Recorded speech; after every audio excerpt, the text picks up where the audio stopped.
So just to check. My name is Gary, and Whoa. I've been trading Forex now for over 16 years. Trying to see if the stream is working. Yeah, okay, the stream is working. So, streaming less than 1 minute ago. Seems to be working. Everything is fine. Okay, so this is the DPA response. DPA response has been some time since I did this.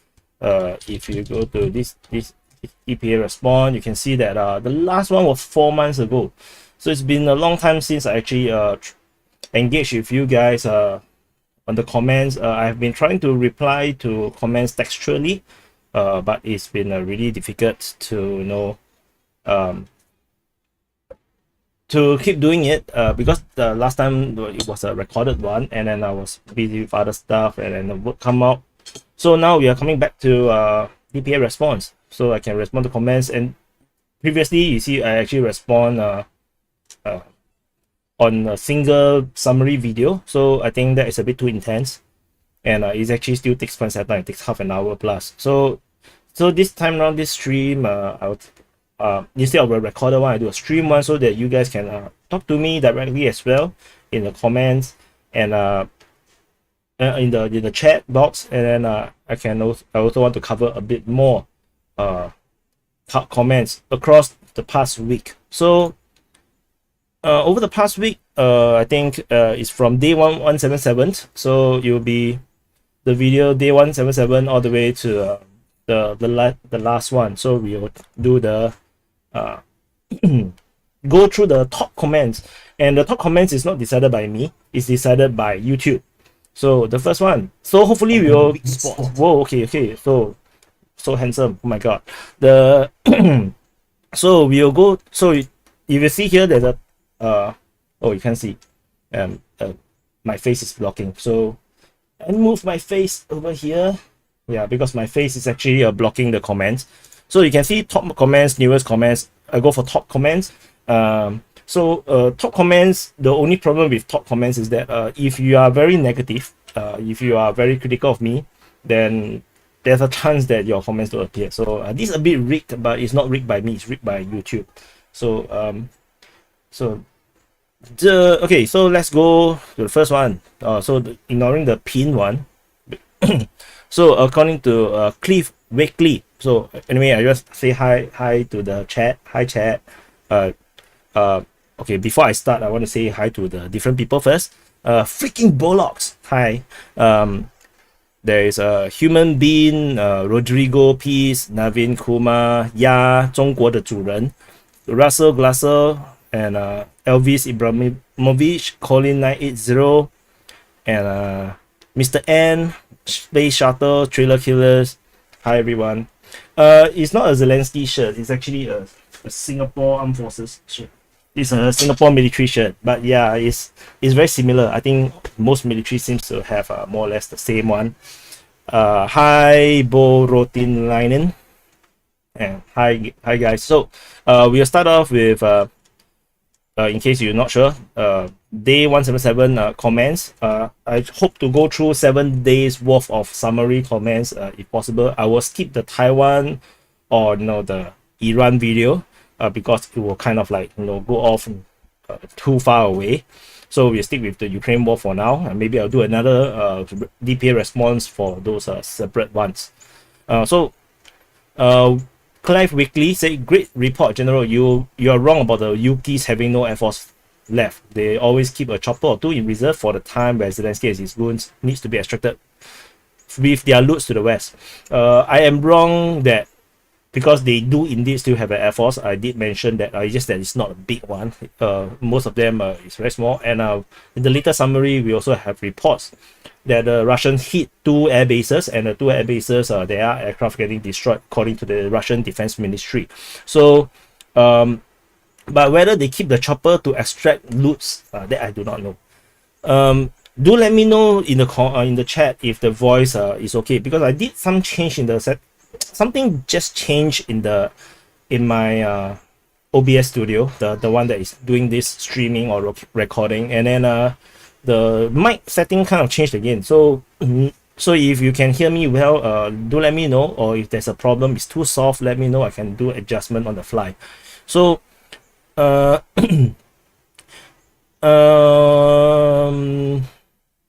the Andrei Balsa. So the Ukrainian Air Force has indeed mostly run out of jets, helicopters, and military transport planes, but the main problem is that they completely run out of experienced pilots. I agree. And it takes years to train a new pilot, likely get shot down in the first mission due to superior air defenses. The only pilots the Ukrainians left are drone pilots that doesn't suffer casualties. The reason why you are seeing drones attacks a little bit on every front. Yes, true.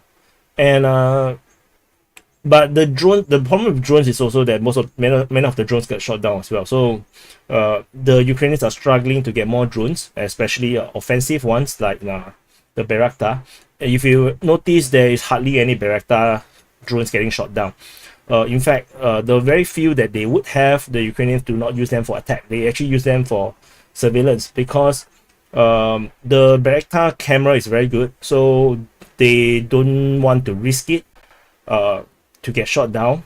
They don't use it for attack, they use it for reconnaissance, but even that they still get shot down. So we don't really see the Bayraktar shot downs for a very, very long time already. I think they do not have any Bayraktar TB2 left.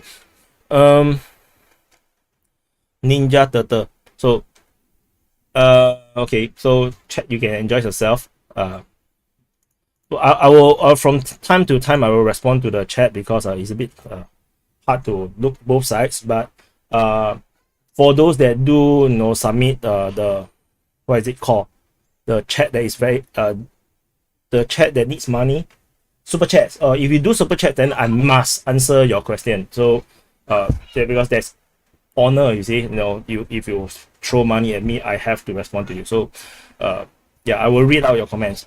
So but if not, then you can still chat in the chat box. I will still respond to you. Just that I need to know the key point is actually the comments here. So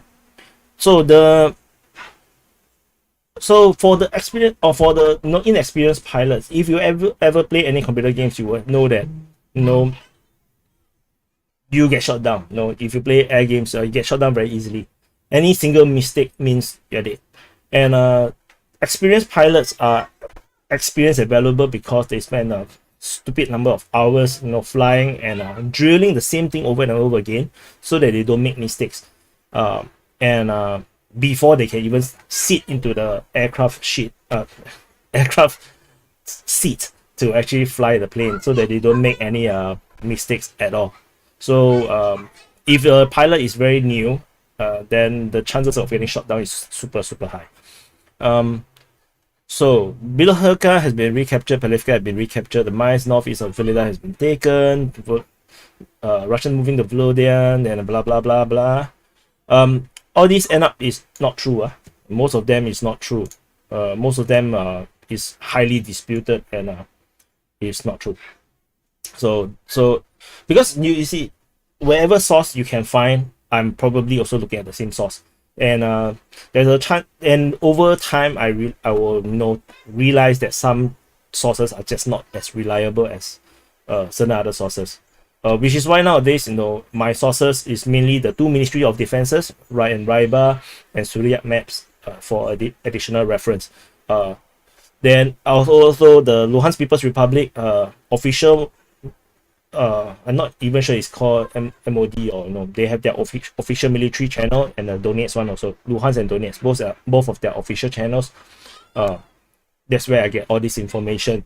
Most of the other channels seems to be rather unreliable. There are still other channels that I do follow time to time, like Intel Slava I do, but I don't take his information very 100%, because Slava is an aggregator, so they are very good for me to get a sense of what are all the pro-Russian channels are saying, and the other news that come out from them. But sometimes some of these news are just wrong. So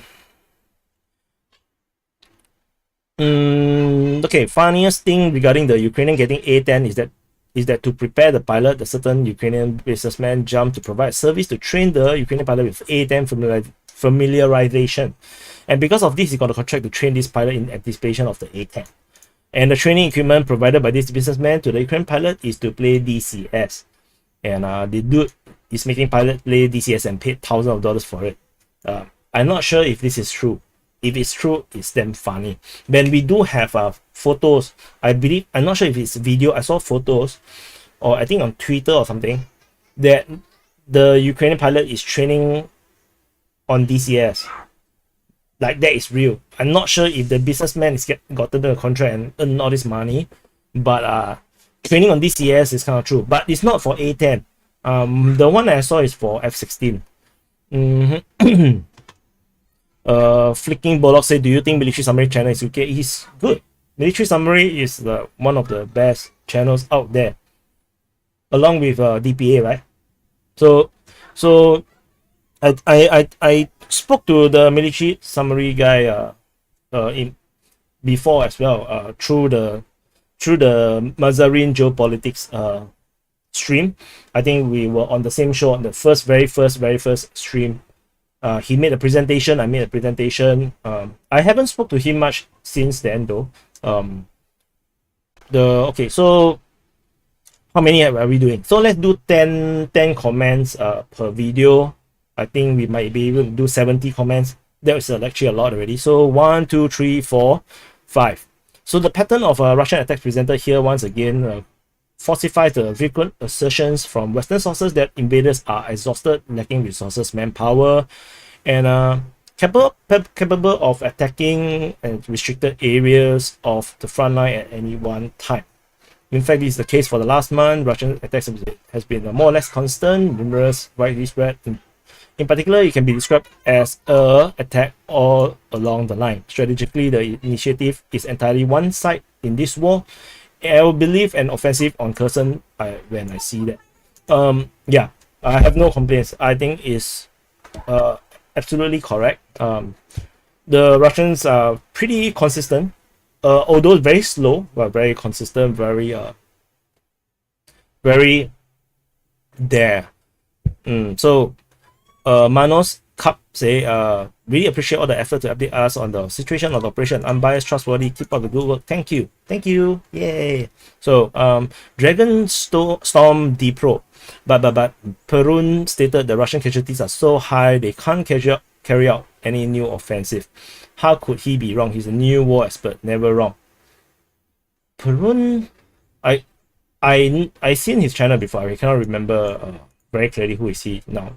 He stated that the Russian missiles are totally inaccurate, not affected the Ukrainian industry at all. Foreign aid is enough to run Ukrainian counteroffensive. Expert rule. Yeah, I don't think this is accurate. If he really did say that, because I don't have time to actually look at other YouTube channels. To be honest, I don't watch the military summary. I watch only a little bit of history, legends.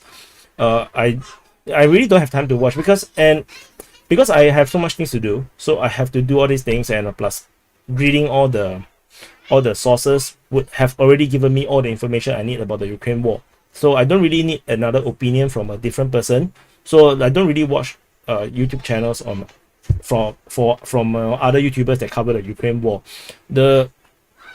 I lost the track what I'm trying to say. So yeah, but it's not correct. The Russian casualties are probably still considered high, I guess, much lesser nowadays, but missiles being not accurate, I don't think that's accurate as well. Depending on what you're talking about, maybe he's confusing Grad rockets versus Iskander missiles. Iskander missiles are very accurate. Look at all the train stations getting hit, the air bases getting hit. It's accurate enough. You can even hit a leaf, right? So that's fine enough, right? So moving to Pippin the Brief. To have an air force worthy of the name, it is necessary aircraft, experienced pilot, logistic. Ukrainians no longer have experienced pilots, which is why their losses are enormous. Actually, yes. If you notice that we have the first wave of the Ukrainian pilots, right? Then, which is then after that, then we lost all the Ukrainian Air Force. Then I thought that the Ukrainian Air Force is gone, and after that they have the revival. But the revival, the second batch of the Ukrainian Air Force is actually very they got shot down way faster. The number of shutdowns is way higher. If I'm not sure if you have noticed that, because I have been covering the shutdowns, and you might have noticed that the number of shutdowns is actually quite high on a daily basis until recently, around 2 weeks ago, where we don't really see any more of these shutdowns because they run out of aircraft. Anyway, is the audio okay? I'm looking at the chat. I'm so lost. I don't know what the hell is happening. So how many? 1, 2, 3, 4, 5, 6, 7, 8. Okay, two more. Okay. The game changer weapons has been so successful that the Ukrainian offensive has encircled the globe so fast that they came back to the same spot they started at. That's from Joshua Mitchell. If it's funny, laugh. Zevin, I feel sorry for the people thinking that A10 will make a difference at all. I get why people like the A10 is a meme. It goes brrr. I grew up in Battle Creek, Michigan, National Guards base that flew A10. Good memories of them flying over the home when I was a kid. A10 performed well, providing fire support against guys riding in Toyota pickups with no AAAs in the Middle East. But A10 is entirely obsolete, worse for modern combat if Sukhoi 25s Ukrainians are already used. A10 is slow, less agile, more vulnerable to AAAs and SAM systems, and 30mm cannons could not even penetrate modern Russian armor. This I have no idea, man. If you know Brut enough, who knows? At least it can kill still can kill soldiers, right? So Ukraine could receive 100 A10s. Ukraine can receive 100 A10s, but you don't have 100 pilots. So it absolutely made no difference in the war, which I agree, because no pilots is a problem, right? It's not, you are not flying. Even I give you 100 remote control helicopters, you also have problems. I tell you, to find 100 people to be able to fly the remote helicopters. So even HIMARS has not made substantial difference in this conflict. It's more a threat to Russia than A10. Yes. Is substantial difference? No. Make a difference? Yes. But not a very big difference. It's just, the Russians just have to adapt to HIMARS. And the A10 as a platform, as a pure conflict, was obsolete in the 1980s and no chance in modern war. So I cannot fully agree. I think that it really depends on how you use the A10. But the problem with the A10 still is pilots. Ukraine probably won't have the pilots to actually fly these A10s. So hi Samo Malo, hi Christopher, hi. Let me move this so that it doesn't look like I'm so far away. Okay, I moved the chat over so I can see better. So hi Xi Jinping, hi Zen Master, football analysis, hi Mario, hi Peter Pan, hi Toby Stewart, hi Eloy, hi Tanvir Hafiz and Arch Anakis, Songos Kovac, and Tibet the Third. Hi all. So and hi Yuri the Best, and hi Jahad, Musimet and G and B. So let's move on to the next video. So sorry for those that commented that is lower because yeah, time constraint. There is just way too much things to. Oh, so hands up. Okay, let's move back. 177 right just now. So let's go to 178 video. So the comments for the SITREP for the day 178, and Tao Yo is one of the very long time viewers for this channel. He has been around for like forever. Institute of Study of War be like, then the Russia is losing in Mariupol. They made very little advance. They are weak. Now, the Russians are not winning in Bakhmut. They make incremental advance and probably weak. Future, the Russians are losing badly in Lviv. The Ukrainian HQ military base in Poland still untouched. Proof that Ukraine is winning. Slava Ukraini. That's actually a bit funny. So, hi Artillery God of War. Hi Kremlin.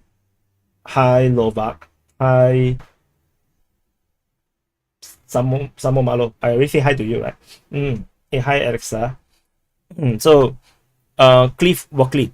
Hey, it's Cliff again. So, guys have the massive Ukrainian counteroffensive in Kherson promised in April, then May, then June, then July, then August, then postponed to September.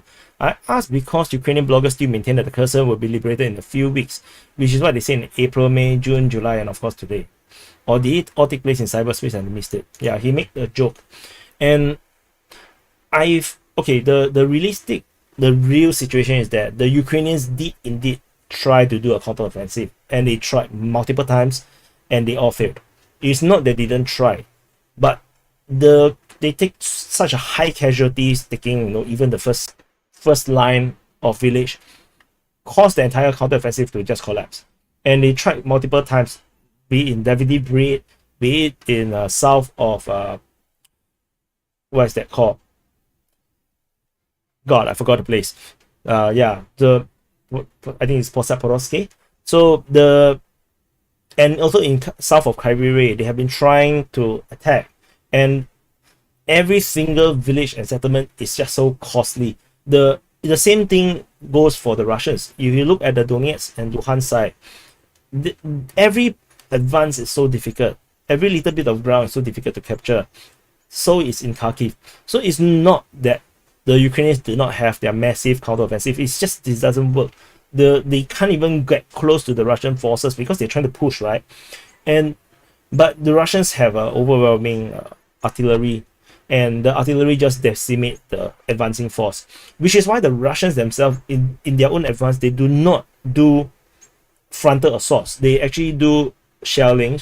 They will actually soften the target or the defenses so much until that they cannot post a cohesive defense. That's when the Russians actually push in with the ground offensive. The Ukrainians do the ground offensive because they do not have the massive artillery support behind them, which is why they can't successfully counter-offense, because when they attack, they just get bombarded to hell. Because today's warfare is different from what it was in the past because of drones. The drones just give such good coordinates and fire adjustment, which it just made it impossible for any ground forces to actually push forward. It's like playing cheat code in the game. Hi Gabriel Kuka. Hi gut shots. So sorry if I missed your chat because too many things happening. If you need to read your comments, you can do the super chat. I will have no choice but I have to talk to talk about it. But if you don't do super chat, it's okay. I appreciate you being here. I'm not sure, is it this Gonzalo Ferreira? I think this is how you pronounce the name. Damn, the Russians have pushed the Ukrainians all the way to New York. Yeah, that's the joke, because this is about New York. The Russians attacking New York from two directions. Team Kulikan. I think it will be interesting to know where the Russian and DPR forces are shelling. Will give us a good indication to where they are focusing their fire, may indicate where they want to move next.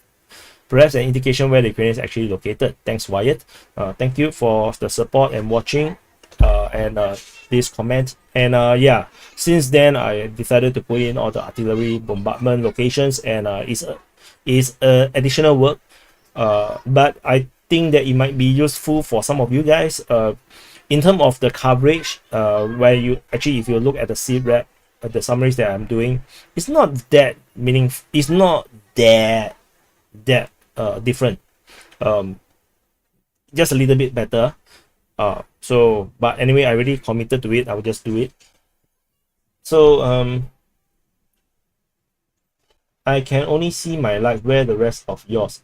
Oh, flicking bollocks. You refresh your browser, you will see their likes. Because if you don't refresh the browser, then the likes may not change. This is what I think it is. According to my to the YouTube studio that I'm seeing, I see 94 likes now and 188 concurrent viewers. So the Moko Leon, I've been waiting for that time for a long time. Russians have taken New York, but it's not. The Russians have not taken New York. So Zevin, I'm kind of glad that we are sending MRAPs to Ukraine, which means 40 less that will show up in the American police departments. Yes, my local town in rural Michigan have MRAPs full of automatic weapons. Oh, that's so sad. So the situation in USA is very weird. For those that are not aware, is that some of the police departments are heavily armed, and they are armed with even military grade weapons, and is absolutely weird. So I think that's relevant in that sense. I just saw Samo Malo say trenches are outdated totally. If it's totally outdated, then we won't see the Russians getting stuck. So it's not exactly totally outdated. It still works. Even the tanks, tanks are supposed to defeat trenches, but trenches still exist, tanks still exist. So it's a kind of weird situation. So Turbo 999B. Some Google maps are actually updated with the latest satellite images. It's impressive to see some cities, cities completely destroyed with almost all houses without any roof, particularly Marinka. The Google Maps map for Ukraine is definitely not the latest, 100%, because they don't want to put in the latest information for the entire Ukraine war. In fact, they even removed the entire ability for us to the one that the feature where you can actually view 360 in the streets, the street view, that was entirely removed for Ukraine, because they do not want to give the Russians additional tools to be able to do target spotting, or whatever things. All this talk make me want to have pierogies for breakfast. What the hell is that? New York should fall to New Jersey. Haha. That's interesting. The retort say the MRAP is not going to be a huge asset in this conflict. It's not designed for this type of combat. MRAPs is designed to survive IED explosions. It's not actually immune to mines or explosive. It is just that they was designed with the VHAL, so that when the explosion explode, the impact, the blow will go sideways outwards. The vehicle will still be disabled, just that the people inside will not die. A typical vehicle, if you have an explosion below, the people inside will probably die most of the time. The MRAP actually increase survivability for the people that's inside the MRAP, but the MRAP itself, it will still be disabled.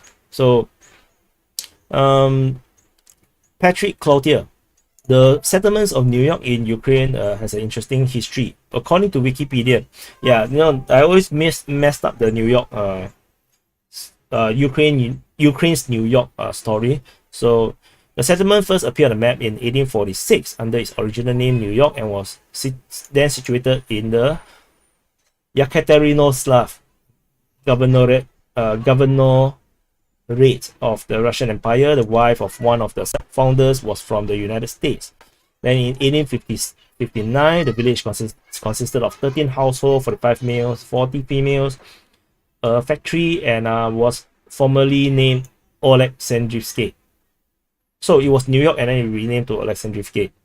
Then German-speaking Mennonites bought. You can buy a settlement. Bought a settlement in 1889, and 1892 formed the colony of New York from 7 settlements. The town used to strive through its industry, then fall into decline after World War I. 1941, all Germans still living in New York were deported to Kazakhstan. Oh, so sad.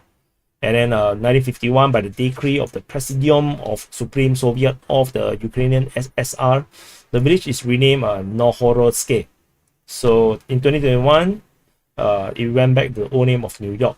So very freaking interesting history. Yeah, I yeah, I have no comments. I don't know what to say. So going to the chat box again. So you guys are talking your own things. Okay, Baby Gerard, I think one around there. Baby Gerard say that as for the Russians capturing New York, they landed on the Brighton Beach ages ago and took significant territory under their control. They now have firmly implanted themselves in the civilian infrastructure along Neptune Avenue and it's proven difficult to displace. I have actually I'm actually not very versed with the technical locations. I do not know where is Brighton Beach or Neptune Avenue. So let's look at the reply. What people say. The beauty of the internet.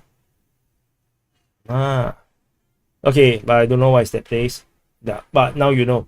So here is the history of Ukraine again. No, okay, so I'm not going to repeat again. But thank you, Arrow 666. And maybe 2 more. Then we go to the next video. World Traveler Cooking. So I did some research and found New York is the original name of the town. It was then renamed during the Stalin years and renamed back.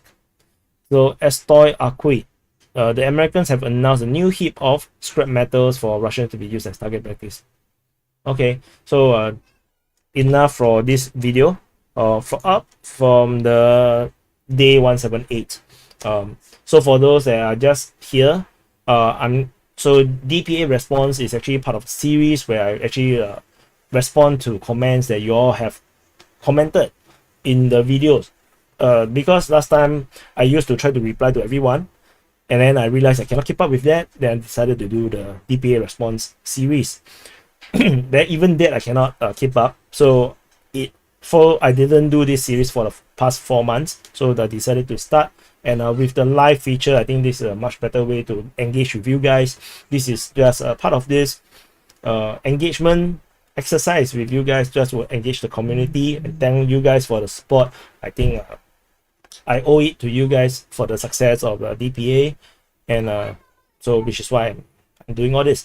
However, I'm doing only top comments because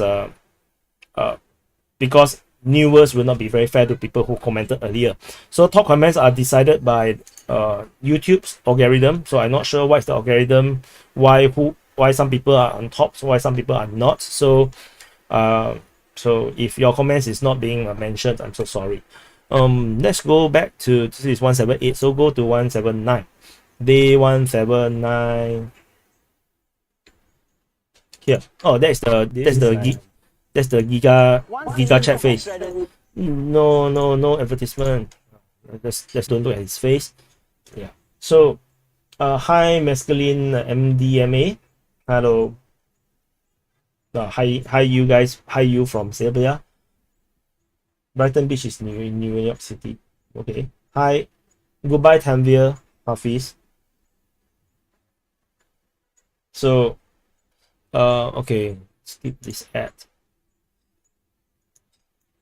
Oh yeah, this is the epic one.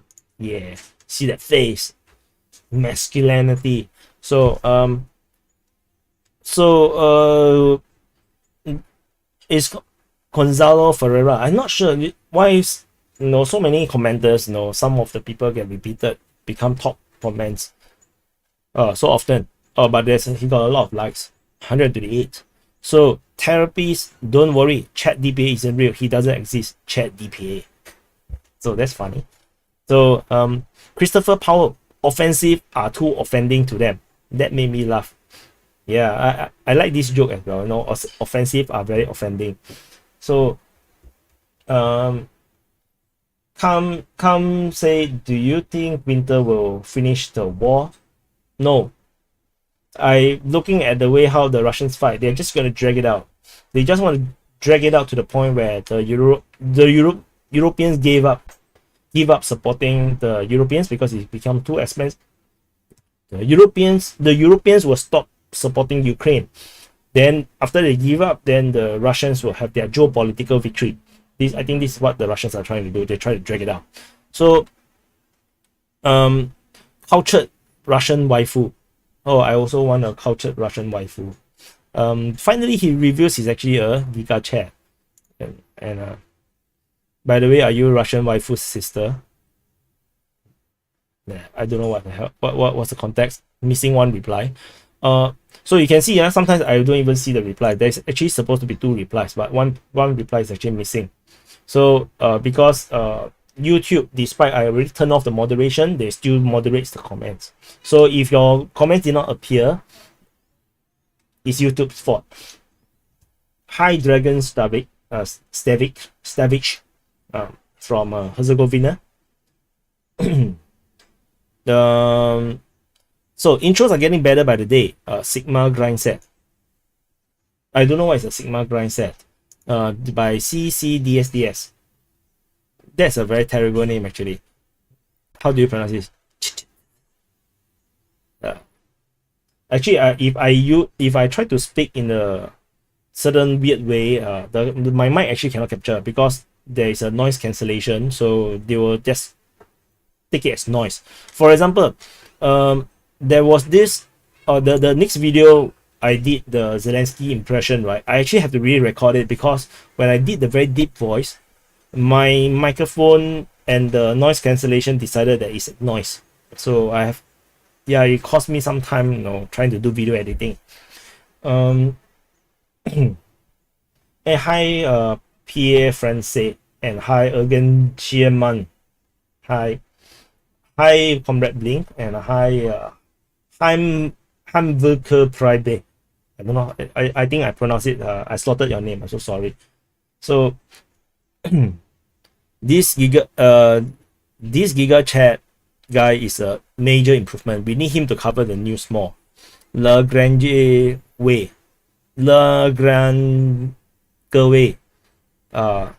Difficult name.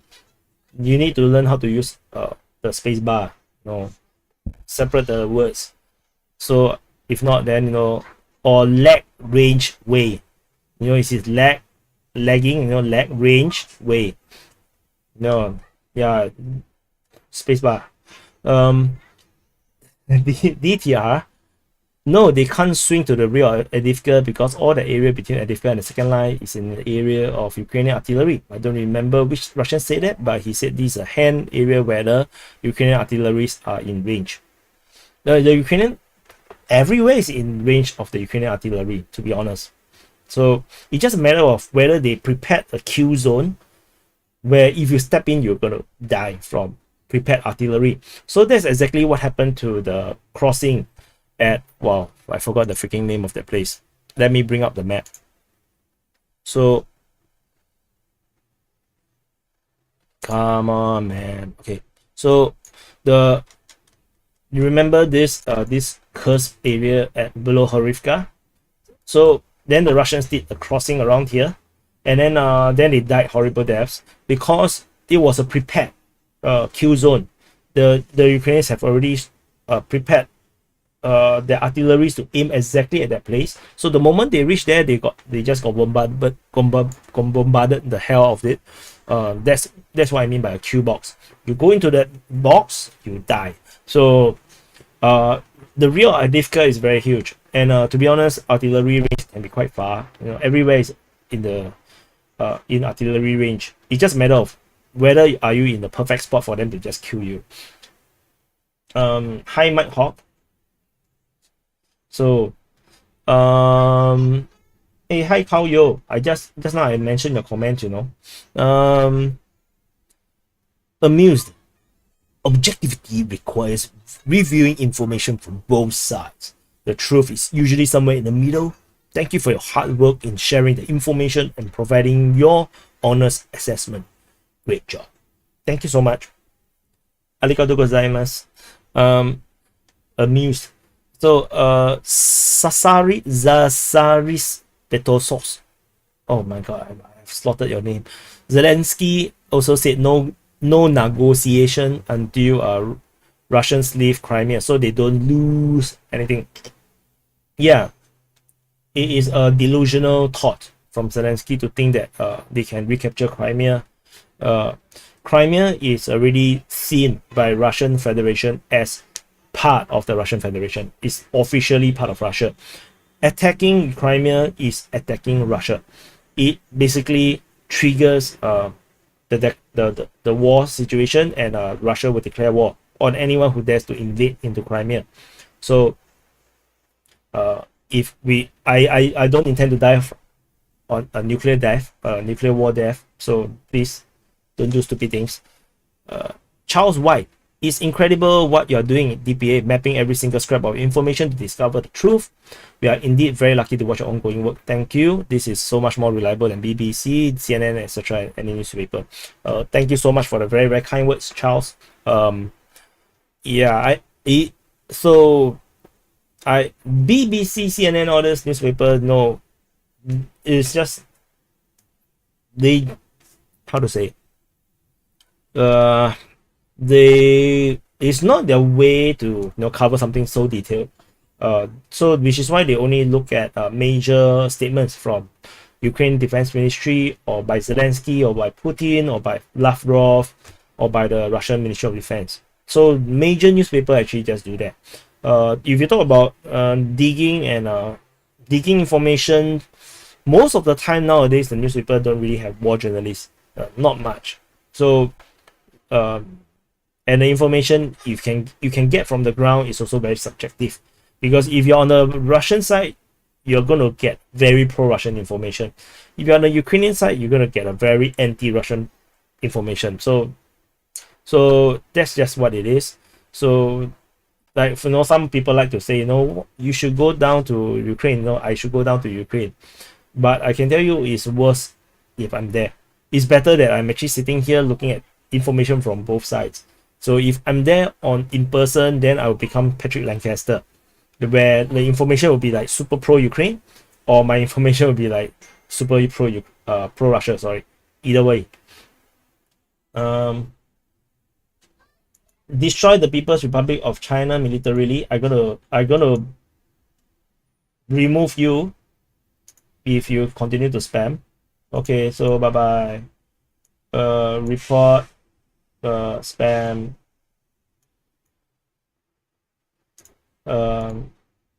Hard user on this channel. Okay, bye bye. Okay, I already hidden you. So destroy the People's Republic of China militarily.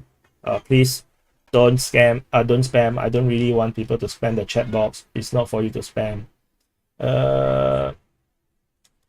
Okay, so I don't really like the Communist Party. I also cannot agree you like that spam lah. So Olivia Yong, one of the also very long time viewer of DPA. The problem with Ukraine leaders is that they want the Ukraine flag flying over the Kremlin. How to negotiate with them at all? I'm not sure if that's what they want. I mean, they can fantasize about it, but we know that that's never going to happen. How many am I in now? Quite a bit. Okay, let's do a bit more since the comments are all quite short. Koradim, the separate brigades means they don't belong to any division. It's separate, independently used. Oh, okay. That's interesting. So that's what the meaning of separate. Either because there's not enough resources to equip or train the entire division, or its equipment isn't standard, thus cannot fit into any existing structure in the army. Both USSR and Nazi Germany used this method extensively in World War II for different reasons. So you see, this is why I want to cover the comments, because we learn things in the comments. Because I'm only just one person, there's a limit on how much things I can read, and how much things I know. And through the comments, sometimes we get a collective knowledge, you see, collective wisdom, and that's how we learn that actually separate brigade actually is just separate from the main regular divisions.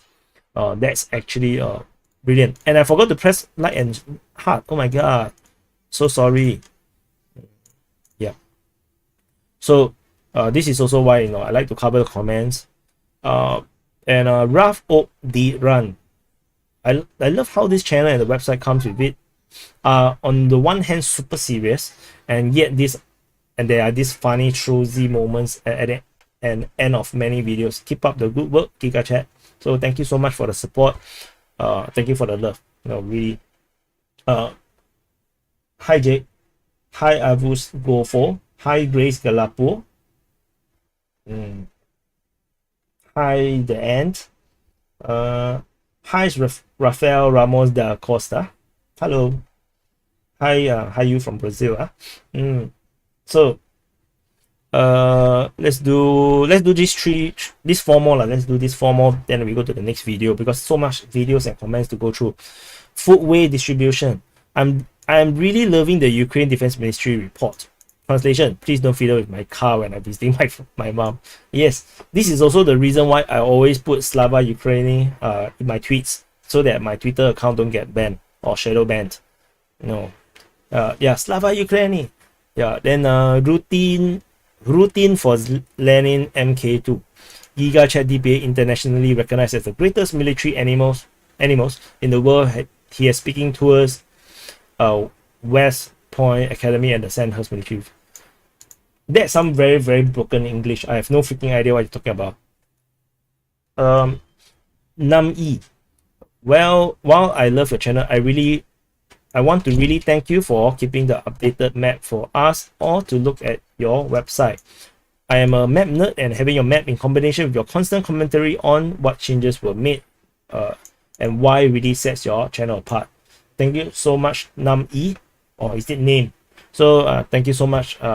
Yeah, that's the whole point of the map, because I used to read news without this kind of maps, and sometimes you just don't really know what is the importance of certain locations and where are these locations. So which is why I actually, when I first come upon live UA map, I really love it. And because live UA map presents news so differently, and I'm able to see the whole picture and why certain towns or cities are very important and why certain situations happening in certain places, which is why I adopted this method of reporting news. Oh, strictly sanctioned. Bye.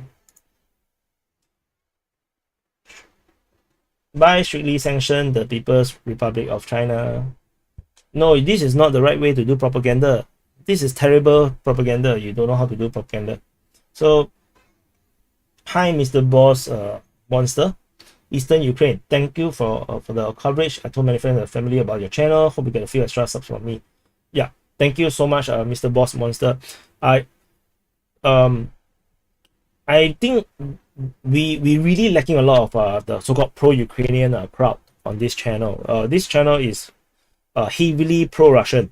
The reason is because the pro-Ukrainians have other avenues, like Denis Davidov, I think that's his name, and some other channels like I think War in Ukraine. They have these avenues that they can go to. The problem with these avenues is that sometimes I think War in Ukraine maybe less so, but Dennis, I heard, because I don't watch, so I do not know.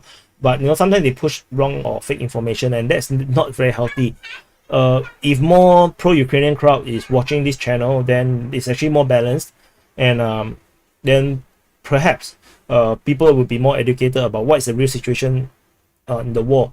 And although I still think that the political solution is very limited, because I don't think in a war situation you all can have an election to say change a president, to change the course of war. I think it's going to be very difficult. So for you, for Mr. Boss Monster, I'm so sorry that you are in this situation. I hope you guys stay safe, stay away from military positions, don't go near to any military positions, especially warehouses or congregation of military equipment, because those are legitimate targets.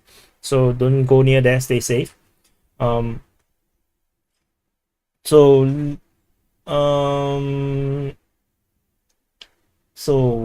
Okay, so go back to this from your views.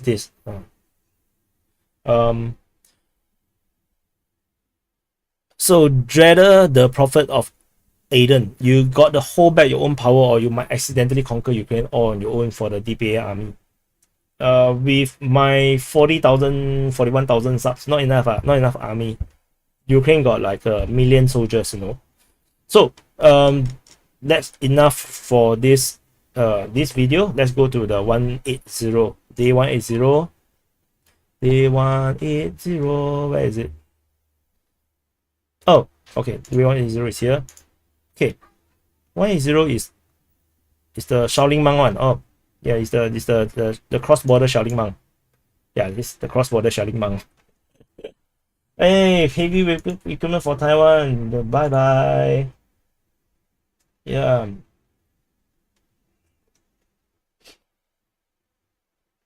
The ends. Dude, your DPA is a tribute to real journalists. Thank you, Commander. Yeah, I really hope journalism will go back to journalism. But the reality is journalism had always been mixed with propaganda. So that's a reality I have to make do with. Rolf Steiner say if you are against the Americans, you are pro-Russian. Yeah, this in this conflict it seems to be that case. Okay, let's move on to the day 180 comments. So again, this is by top comments. I did not read this. This is, you see, they like Gonzalo Ferreira. I think Gonzalo Ferreira just makes very good comments and he get tremendous number of likes. So 373 likes. So anyway, 100 over replies. Oh my freaking god. So the Russians were so tired of waiting for the Ukrainian Kherson offensive that they started their own offensive at Kherson. Yeah, this is something I said as well, right? Yeah, Russia announces Kherson Mykolaiv offensive before Ukraine. So Chakwa. Ukraine OPFOR is opposing force initially trained by US Army 45th Infantry Brigade. Actually, I recognize OPFOR as opposing force. I just didn't think that they will actually call the unit itself OPFOR or OPFOR. So yeah, that's kind of weird, right? They don't really have a unit. It's the OPFOR unit. So then okay, Daisuke, if you start hurting your friends, you will soon lose friends. Plus, given NATO forces are in every European country adjacent to Ukraine, Russia is entitled to put force in its ally Belarus. Yeah, I mean, yeah, this is true. Can't dispute that. Aussie 1965, this wouldn't be the first time Ukraine stole Russian gas. One of the first time I was in Ukraine in 2009, the Ukraine stole enormous amount of gas. It nearly resulted in war back then. Russia was pumping gas. Independent observers verified it. Ukraine kept saying none was arriving and wouldn't allow observers on the Ukraine side of crossing. Russia stopped gas for a few days, as I record, before European observers can get access to Ukraine pipe crossing, and when they did, everything was working. At the time, I didn't know who was telling the truth, but everyone in Ukraine I mentioned it to now all laugh and say, of course, Ukraine was stealing the gas.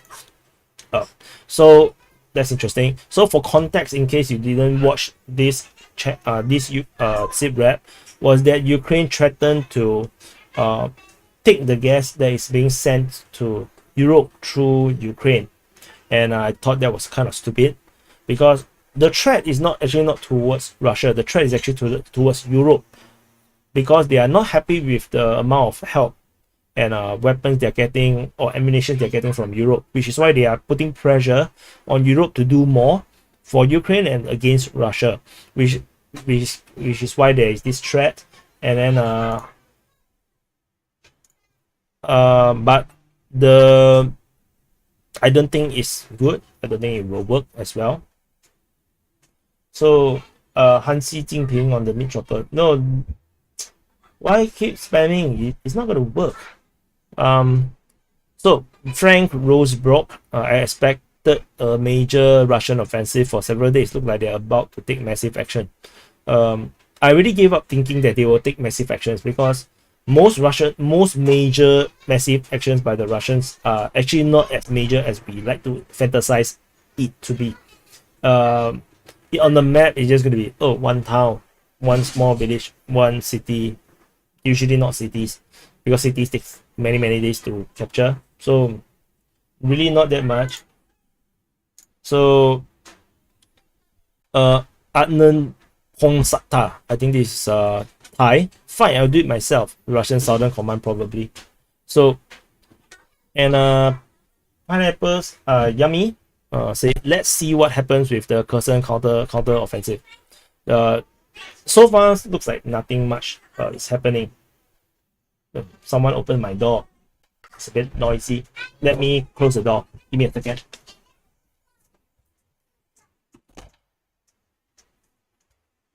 Sorry, I'm back. Yep.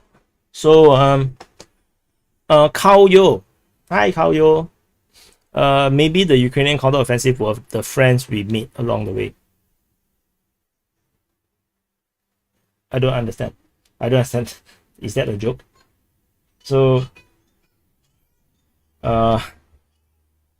Savago Isvan, I really appreciate your effort to improve the accuracy of the map using new icons and colors. Thanks. Yeah, thank you so much. Yeah, I think the now I use a gray out system. So offensive and bombardments that was old already. I put it into gray before I delete it. So I think that also helps me to focus my vision better. So I think it can makes it easier to report as well. I think that helps a lot, right? So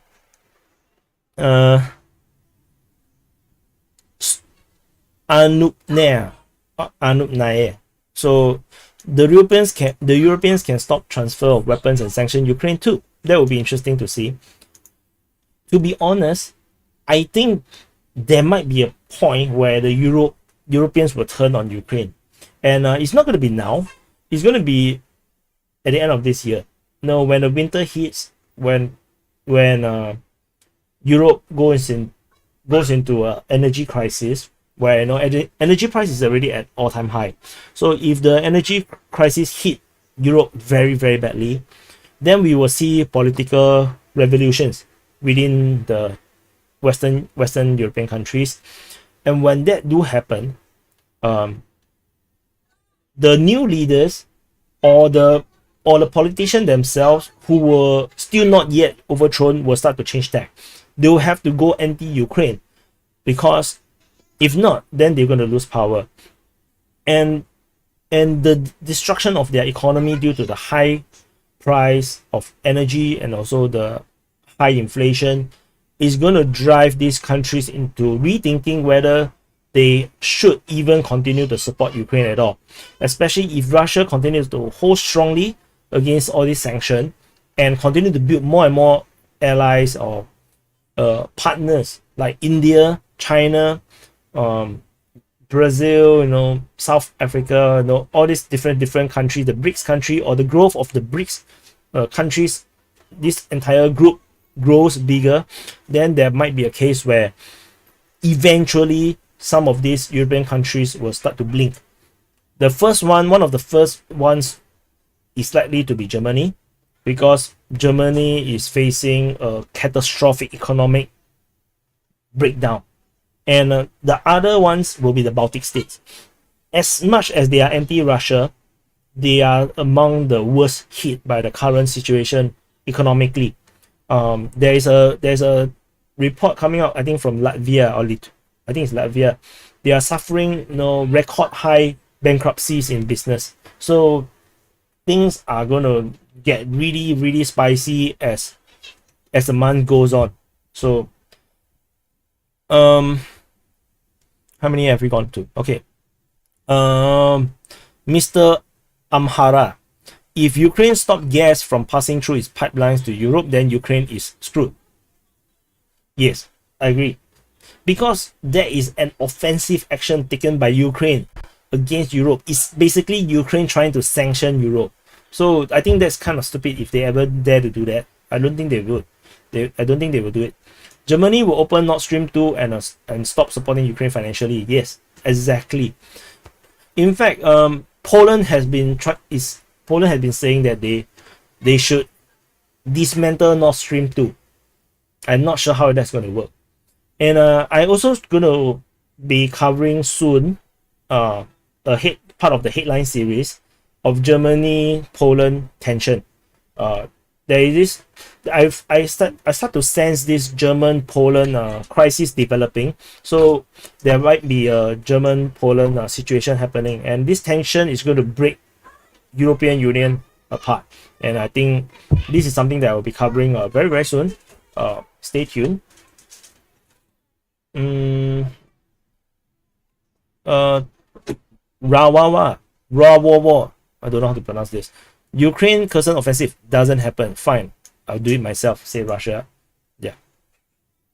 And OPFOR, we need a meme with a guy walking around Kherson region map and saying just do it and nothing happens on the map for 10 hours.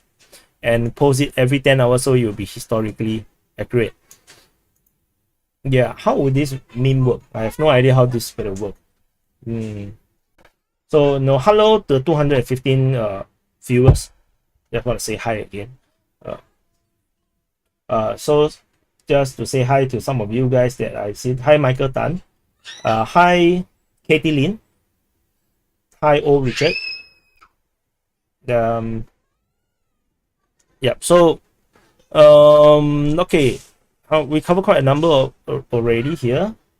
How long is this stream already?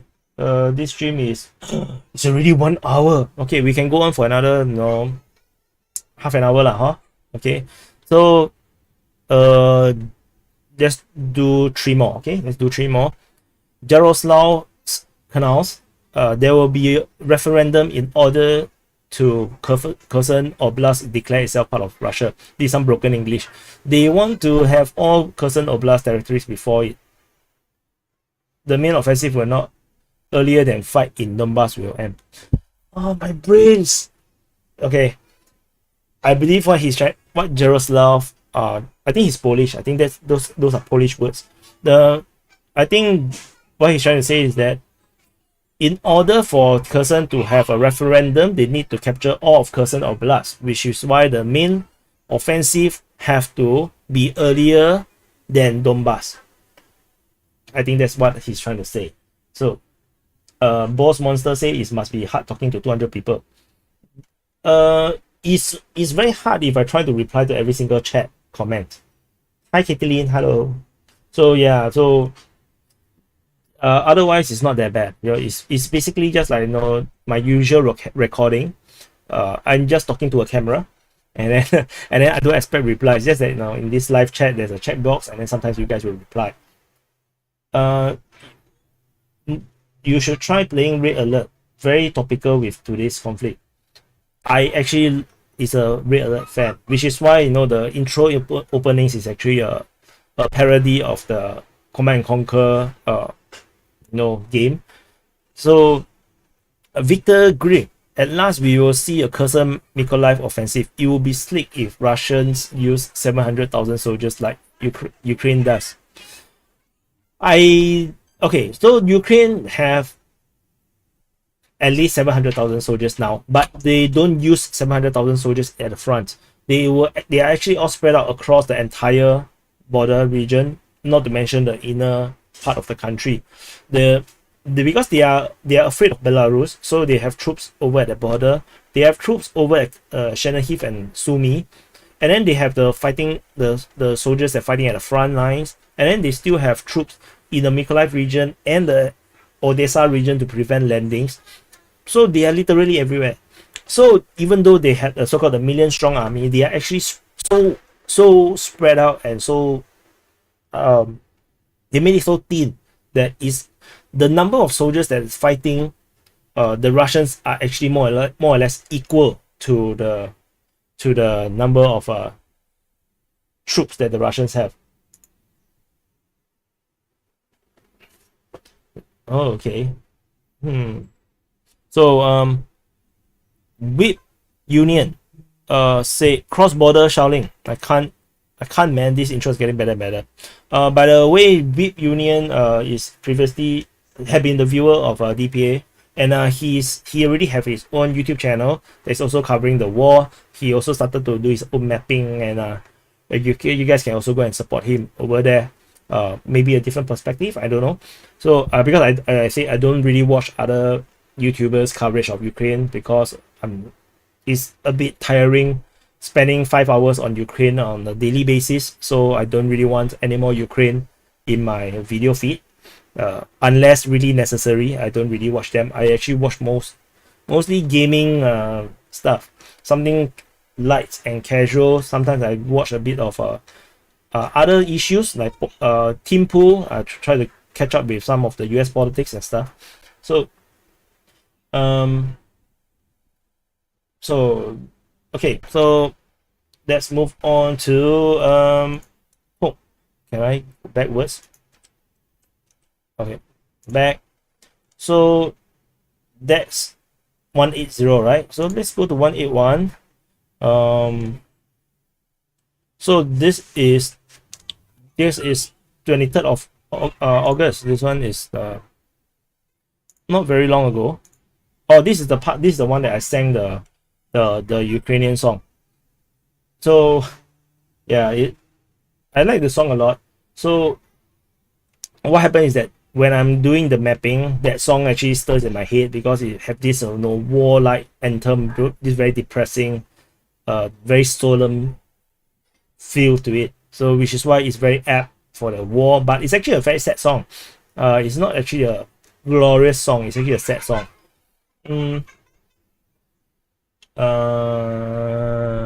Okay.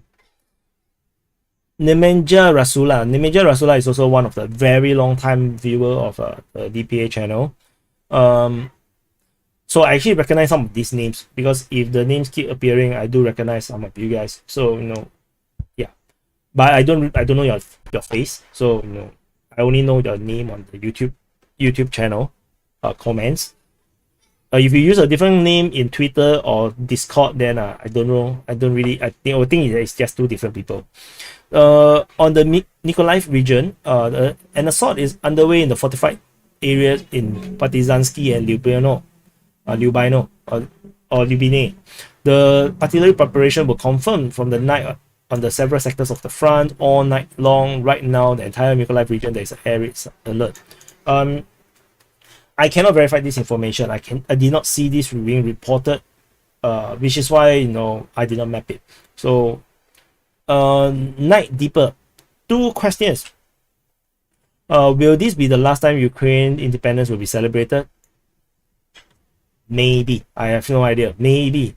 Which is why I did say at the end of the song, may they still be able to celebrate the National Day the next year. If this will be the last one and Ukraine no longer exists, will they be able to defend their Eurovision Championship? If they do not exist, they may still be able to defend their Eurovision Championship because Palestine isn't really a country, but they know Palestine have a lot of supporters. So I mean, they still have outsized influence on the world. So who knows? Maybe Ukraine will become like a state without a state, sort of things. Yeah, so I'm just reading some of the chat box chats. So Kao Yo again, guys, give him a break. He's just being neutral. I know what Slava Ukraini actually means, but the man is just doing due diligence. Is all. He's trying to be neutral. Thank you, Kao Yo, for speaking up for me. Yeah, I actually try to be as neutral as I can. I'm not sure if you guys have heard me say this before. The being neutral doesn't mean that you have no opinions. For example, if you watch football, if you watch Liverpool or Manchester City plays a second division club in the English football leagues, something like, I don't know who is actually in the second division leagues. Some very, very lousy teams. Okay, some very lousy teams. And then the first half of the match was already 4-0 or 3-0. It is not biased to acknowledge that at halftime the score is 3-0. And it's also not biased to say that you believe that Liverpool or Manchester City is going to win the match 7-0 at the end of the match at full time. It is not. It's just facing the reality. It's just acknowledging that the fact that one side is much stronger than the other side. Same thing.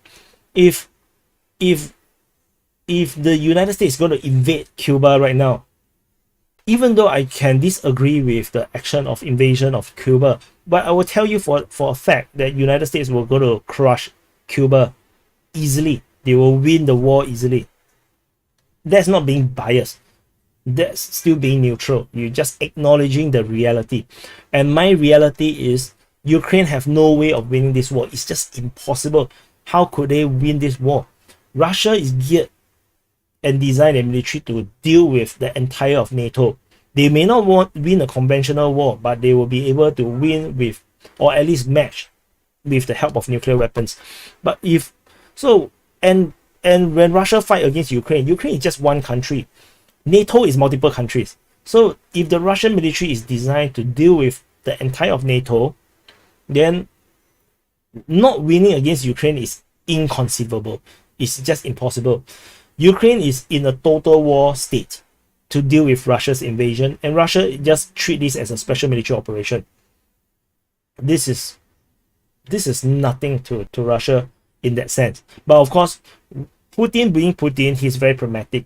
He's doing whatever he can to make sure that everything balanced, the budget balanced, the economy works, the financial works, and the people are taken care of, the soldiers' families are taken care of. They do whatever they can to maintain as much stability and normalcy as they can without going into a war-like situation in Russia.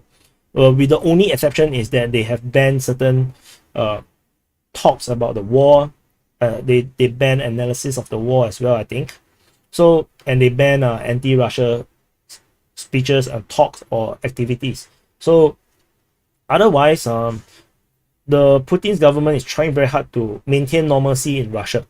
So so this is why it's a special military operation. It's not war yet. They are not in the war footing yet. Russia is not the war footing, not yet. So War Eager, beautiful singing voice DPA. I came for Ukraine conflict updates but stayed for the singing. Thank you so much, War Eagle. Very, very kind words. I know that I didn't sing very well because it was actually in the middle of the night. So I was also a bit trying to control myself. So Royal Zach, absolutely beautiful rendition, Sir Commander. Tears filled my eyes. Oh, that's so exaggerating. But thank you so much. And Wolf von Roth rolling on the floor laughing. Thank you for the shouting reports. Thank you for watching. Bright say, in the 404 country not found place, they name their town and village the same. I think I once in March counted 8 Alexandrivka in the area. So easy to mix things, mix stuff up there. Yeah, it takes some practice to take some time to get used to recognizing which Alexandrivka are they actually talking about. So after a while you get used to it and you kind of know which town or villages they are referring to, but sometimes it's just still not clear. Like the Honorobivka in Kharkiv, I'm still not sure if they are talking about the same Honorobivka in terms of the shelling or not. Moving on to Renter 710. Pre-forming a limited nuclear strike on the like button. Commander, no reason, just feel like doing it. That's good. Well done, soldier. Good job, good job. So, still, I didn't go a lot. So let's continue. Blanket Man. New rotation of fresh troops and the grind continues. Okay. Footway distribution. I think most of the confusion is due to the fact that many towns, villages share the same name, even in the same oblast and not far from each other. Yeah, I really don't understand why Ukraine do this kind of naming convention where the same names appeared twice in very short distance, like 15 kilometers away from each other. I think that just makes no sense. This is a very poor naming. Imagine you're a taxi driver or you're a truck driver going to send a delivery or bring someone to somewhere. Then they say, please bring me to Alexandrivka. Wow, you're going to take forever to reach the right location, man. So King say, haha, you are hilarious, but the effort you make to learn the Ukrainian song is really commendable. I don't memorize it. There is lyrics. I just put it on the screen and I just sing according to the lyrics. It's covered by my face. Yeah. So that's the trick I did. So this is why I'm looking here and I'm not looking at the camera. Muscus Hauser, love it how a new style intro etc. makes me smile. Not the end of humans, we just deal with the machine man's machine man and woman. What is a machine man? So hi Merde Winterstein from Berlin. So just say hi again to the people I see new. Hi Marcus. Hi Phil Hughes. Hughes. I think that's how you pronounce the surname. Hi Hapabla. Hi Ragnar. Lovebrook. Hi Octos Isaac. Hi F Monkey. F Monkey is one of those highly commended soldiers that got so many hero awards for always the first comments. Hi Pierre France. Oh god. Hi John Jennings. Sorry for slaughtering your names. Hi Toby Stewart. Did I say hello to you already? Hi Mick Parkinson.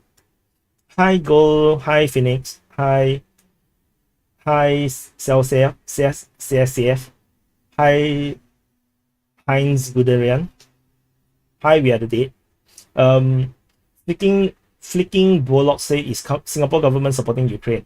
Singapore condemns Russia's action, condemns Russia's invasion of Ukraine by principle, because we are a very small country, we are weak, and we are against any reasonings for invading of any countries. So the Singapore government condemns Russia's action, and we initiated financial sanctions on Russia, which is a seriously bad idea, because we shouldn't need to do that at all. So we are putting ourselves in a very, very stupid situation. However, we are also not supporting Ukraine. We have sent nothing to Ukraine, because it is not Singapore's policy to encourage war, so we do not send any ammunition, weapon of any kind. As far as I understand, I don't think the Singapore government has sent anything to Ukraine at all. So as far as I understand. So Ichi knows. Hi Rainer Wise. Hi Coblimi. Did I miss anybody? Hi Teresa Serrao from Belgium. Yeah. So let's head back to the comments here. Kao Yo again. So Kao Yo always get featured. So I'm not sure why. The YouTube algorithm love him. So blame the game, not the man. Thanks for all the hard work, Commander. We scancelled the like button. By the way, do you think the little aid from the west have decreased? Because it feels like it. Yes. The little aid from Europe has reduced significantly, because the Europeans themselves has neglected their defense, their military for a long time, which is why when Trump was president, they called them out and threatened to leave the NATO if they do not up their budget. And during those days, if you still remember, the mainstream medias go all crazy about that, because they're all anti-Trumps, and then they say Trump is crazy and all these things, and then Trump literally just called out Germany for being so dependent on Russian gas, and everybody just laughed at him. So who's laughing now? Trump is laughing, to be honest. Trump is the one that's laughing. And so Europe do not have the kind of ammunition and weaponry to continue to send to Ukraine, because if not, then they will be left undefended. And the way how Ukraine use their weapons and ammunition, how half of them probably got destroyed along the way to the front, I think Europe cannot afford to send anymore, which is why most of the support now comes from United States. And in fact, even United Kingdoms is limited as well. They are really don't really have much left to send, because UK military has also suffered budgetary issues for decades. The United Kingdom today has nothing on the World War II era UK. The grand empire of United Kingdom is no more, and whatever they have now, whatever they are now, is just a shadow of what they were. They are unable to support Ukraine. In fact, if Ukraine go to war with UK, for example, Ukraine war have never happened in a fantasy scenario. Ukraine war have never happened before, and Ukraine go to war with United Kingdom. If they are next to each other, Ukraine will win the war against United Kingdom. So it's funny when United Kingdom make the kind of statements as if they are some superpower. They are not, unfortunately. That's just a reality. So, Jaroslavsk canals, Ukraine MOD, enemy had no success. DPA, so that means Russia are closing. That's pretty precise description of the war. Yeah, Ukraine MOD, they have a very specific way of talking, and they usually say no success means the Russians are still attacking them, and when they say have partial success means the Russians have a lot of success, and so which means imminently the Russians are going to take over the location. So Kherson productions, for a country so far away from China, there's a lot of shouting everywhere. Yeah, that is actually true. You'll be surprised by the number of international tourists going to China, going to Shaolin to learn Shaolin Kung Fu. Yeah. But I don't know Kung Fu. So Shaolin Council Kurt Mayer said Shaolin comes in a lot of intensities: harassment, interdiction, suppression, destruction.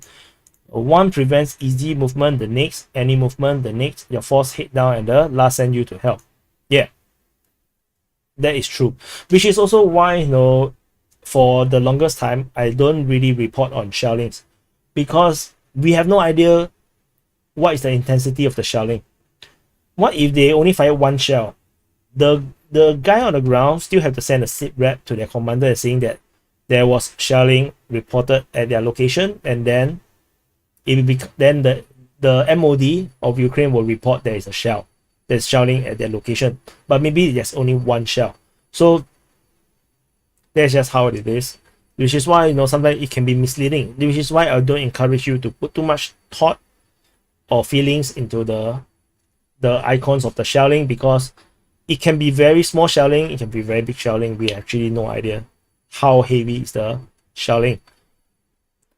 F says some better than expected singing their commander. Admittedly, I'm rather tone deaf with music, but it sounded pretty good. Thank you so much, F. So I'm surprised the spammer didn't come back. The anti-China spammer. He ran out of accounts, I guess. So anti-Koan, under this song, Ukrainians led by Bandera slaughtered Poles by the thousand. I actually do not know if this is the truth. I read this, so so if you see I heart or like, that is just my practice of saying that I saw your message, your comment. I don't agree or disagree. Then David say happy birthday Ukraine, 31 years and already a coup, civil war, border dispute, and now separation anxieties from mother Russia. And then let's look at the bird. Oh, this is actually the lyrics, I think. No, this is the lyrics of the Soviet Union national anthem. So Anik Samuel Raman, a great singing commander, love it or hate it, you're gonna admit Slavic songs are out of the world. So okay, let's go to the next one. Pauser Fauster, if the war keeps on going, do you have plans of getting a grandson to continue the channel? I don't know how to comment. Wait till I have grandchildren. So let's go on to the, I think the next one will be the latest one, right? Yeah, the next one will be the 1821, the latest one. This. Okay, so this is the summary that I posted earlier this morning for Singapore time, and so let's go to the chat box first. Let's look at the chat, see what else. Old Richard say, Wyatt, do you see Poland making a move on Galicia region? Is Galicia region is the Leave region? I think they are already making moves. They are not making military moves. They are making diplomatic and political moves. All these visits to Ukraine, all these agreements and whatever, suddenly Poland and Ukraine out of the blue become the best friend forever, the BFF. I think that's for a reason. I think Poland want to absorb certain parts or certain industry or people or talents or whatever of Ukraine, because they know Ukraine is gone case. They are just making use of Ukraine for now. Poland is not there for the good of Ukraine. Ukraine is a massive freaking threat to Poland for a very, very long time, because Ukraine have such a huge military, which is why Poland have a rather big military to counteract against Belarus and Ukraine. Poland was never is not really next to Russia. They are next to Ukraine. The military is to protect themselves against a possible incursion from Belarus, which they are not so afraid of, and Ukraine, which they are more afraid of. So to be able to subjugate Ukraine through this war is a godsend for the Polish. But how are they going to do it with the approval of NATO or European Union or the Americans is anyone's guess. I have no idea how are they going to absorb certain areas of Ukraine without getting caught out by the rest of Europe. So that one I'm not so sure. Hello, Alexander Smiljanic from Serbia. Hello. Hi. Yeah, the Rolf Steiner said, Lavrov said to the British, bring it. Yeah, I think it's Putin that says bring it. The Putin dares the NATO to do more if they can. And I think given that kind of gesture, I think that there might be a case where Putin actually knows that NATO countries might be at their limits on helping Ukraine. So which is probably why they are saying, Putin is being so cocky. Let's see what else you guys talking about. So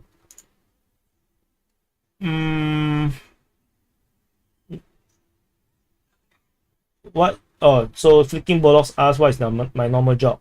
So Modern Nature answered he's a website designer. That's not fully accurate. I'm actually I'm a designer, graphic designer. I do branding, graphic design, website design. So I do a lot of all this stuff, and so that's my other full-time job, and or rather business. I don't work for anyone, so that's my business, and that's what I do half of my time. So sometimes my summaries are delayed because I'm busy with my work. So because those work are very time sensitive, I have to do it, and then all my free time I do defense politics Asia stuff. So who is better, Wagner or VDV? Heinz Guderian asks. I have no freaking idea. I have no idea. Probably VDV because they are regular force. Wagner is like a private military contractors. They do their own way. So VDV is airborne troops, so they should be more disciplined. But no idea. No, that is the kind of thing that you actually go into a computer game and test it out. So, what else? So let's go back to the comments. Jim Russell say that I think you're misreading the badly translated Russian messages. They say that the Ukrainians are shooting at Russian DPR military positions that are 10 miles behind Russian DPR lines. The Ukrainians aren't advancing. The one southwest of Voleda is one example that seems to say the Ukrainians are firing near Bakhmut at Russians far behind the lines, not the Ukrainians are there. I have no idea. I really no idea because the translation is as per the translation. So we will know as time goes by. So I'm depending a lot on time. As the time goes, we will be able to tell what are the right and wrong stuff. So that's why don't be caught up by specific accuracy, because the truth will eventually come out as the time goes by. So Andre Balsa say excellent analysis as usual, and as usual thank you for your hard work. So thank you so much for the watching as well. I really appreciate all the viewers, all the support that I get. There is really a decline in the number of viewers. In May we are getting around sometimes 40,000 50,000 views. Nowadays we're only getting 20 and 30,000 is 30,000 plus is like the max. So I can't complain. It's still a lot of views, but definitely it affects the income as well. So the lesser views means lesser revenue. it's full way distribution again. So his comments always get into the top. It's top, right? You know, yeah, you see. Very good Ukrainian offensive that was very successful, but not reported by anyone. I said that. I can't remember. Oh, the spammer is back. Hi, bye.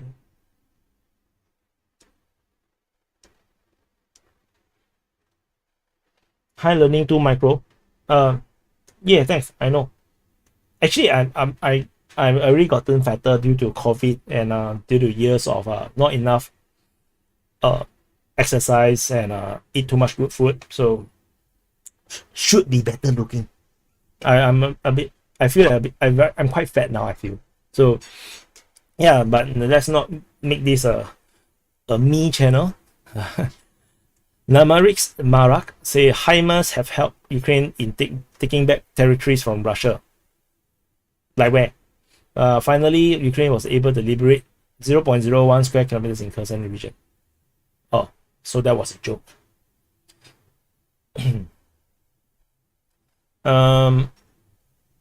Victor Falero, I know you want to take reports from both sides into account, but actually moving the front line in the map after an Ukrainian source claimed there was a Russian shelling deep inside Russian held territory is just illogical.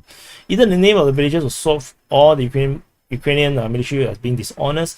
I feel it's just better to wait a bit in this situation. The truth is, I actually did wait a bit for one of the petition. Then I realized that it was actually the wrong location. So for those that it was actually through one of this I think Telegram channel, DPA's Telegram channel. The Bulatsky is actually this one.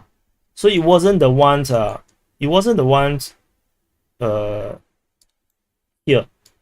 Oh shit, where's the here? Yeah, there's one deeper. God, I'm blind. Where is the Bulatsky? So forget it. So there was one Bulatsky around here, but actually it's here. It was actually informed to me by Kartik Malai. So just want to show my thanks to him telling me the exact location. And from there, I also realized that Komishubaka is actually here. Previously, I actually plotted here. This Komishubaka is the wrong Komishubaka. So maybe there is another Yevhenivka. So maybe I'm not sure. But that is the point of being neutral. We plot whatever we can have, and we will take and we let time to flow to finally discover what is the truth. So if that is logical. So Tanville Hafiz said Alota vagina. I don't know what that means. I like vagina the best. Okay. Dennis S says Zelenskyy dressed in green camouflage clothing drive his tank down Kreshchatsky Street, Main Street, Kiev. A cop pull him over, then the cop asks for license, ownership, insurance. Zelenskyy replies, I don't have such things, I don't need them like others. Cop look at him and say, what are you, some kind of comedian? Oh, that's a joke. That's a comedy. That's a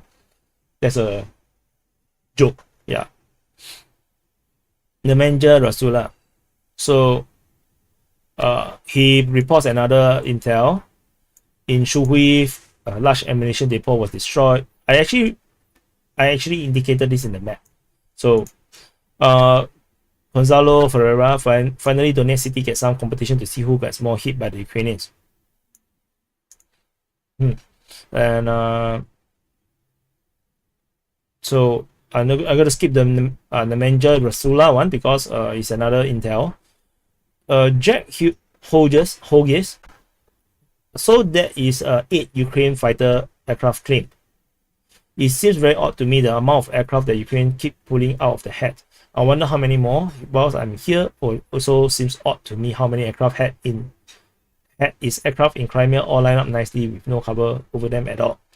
It just seems like basic common sense that the aircraft will be dispersed over a wide area and kept in hangars, preferably the sky hangar, so satellite cannot take picture of them whatever they fancy. Yeah, because it's troublesome if you put it very far apart, and they were probably too complacent as well, the Russians. And as for the Ukrainian aircraft, you sometimes we don't remember how many aircraft the Soviet Union used to have. The Soviet Union used to have ridiculous number of aircraft, because they are preparing for a world war during the Cold War time. So they have so much aircraft, and many of these aircraft are mothballed. So they are not even dismantled; they are just mothballed. They just kept somewhere, and then they are usually not in flying condition because they never flown for a very, very long time, maybe lacking spare parts, and it's not worth the time and the money to repair them because they are already outdated. So there are many of these kind of aircraft in Ukraine, in Poland, or in the Baltic states, in all these former Soviet republics. So they are just sending all these old aircraft to Ukraine, and whatever spare parts that they have. And even with all this, you can make up a large number of aircraft. However, these aircraft are not anywhere close to the technological standards or the currency of what Ukraine used to possess. So these are all older aircraft. It's like flying planes from the 80s into a modern warfare situation, which might also account for why there is so many aircraft getting shot down. So hope that explains. It's 1 hour 36 minutes. So we need to wrap it up like maybe in 7 minutes time. So make it a 1 hour 45 minute. So daily commenters say Russia MOD lies about aircraft shot downs. Maybe, but the truth is no one can verify all this kind of information. So the idea of journalism is simply to report as is. So the Russian MOD say this, the Ukrainian MOD say this, that's it. What is the truth doesn't matter, because the only truth that matters is who capture which territory and whether they can hold those territory. So which is why the DPA's mapping had always been focused mostly on the macro. So on the front line where the Ukrainian forces have advanced or retreated, where the Russians have advanced or retreated. That's the key focus.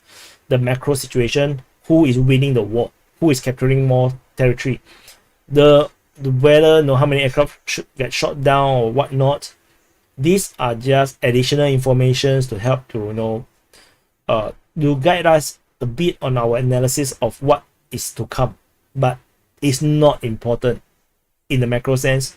So it's just like it doesn't matter how many people hates Biden, but he's the president, so it doesn't matter. So something like this, the kind of situation. So Fan